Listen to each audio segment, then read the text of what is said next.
domaine de recherche, mon domaine de prédilection, c'est, disons, le premier XVIIe siècle, le siècle de Louis XIII plutôt que le siècle de Louis XIV. Et par ailleurs, je me suis beaucoup intéressé à la redécouverte de l'architecture du XIXe siècle.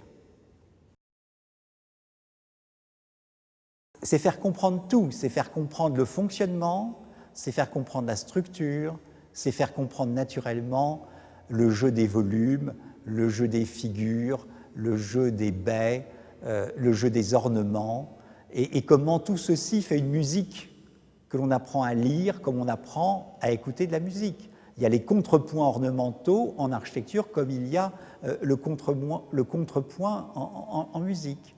Il s'agit de faire entendre les clairons, si je puis dire, des pots à feu et des amortissements sur le toit au-dessus des volumes, des grands volumes, des basses, si je puis dire, qui sont là, et puis du petit rythme des fenêtres.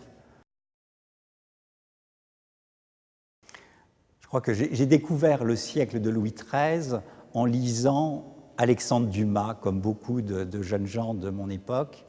Mais après, si je puis dire, j'ai découvert, j'étais fasciné par la variété de cette architecture polychrome, par la variété de ces volumes juxtaposés, par l'abondance des ornements, et par l'introduction progressive d'éléments d'assagissement qui fait de cette période une période qui a toute la richesse du XVIe siècle et déjà un peu de l'ordre du second XVIIe siècle. C'est une période de variété et d'harmonie.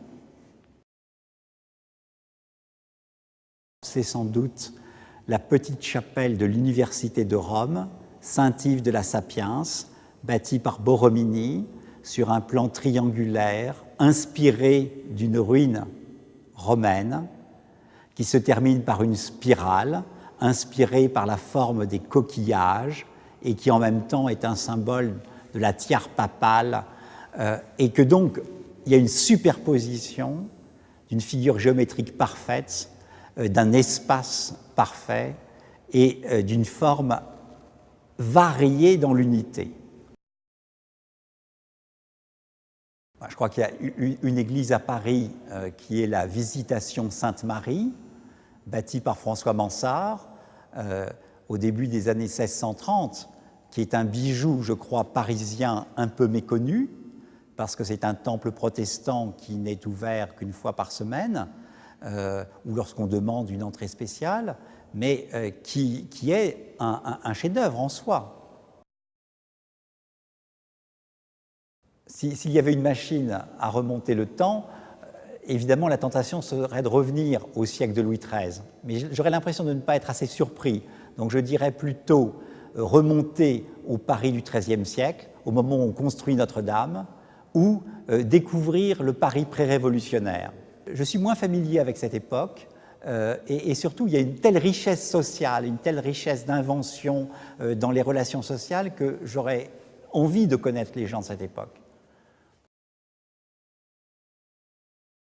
Pour moi, l'architecture du passé n'est pas passée, elle est toujours là.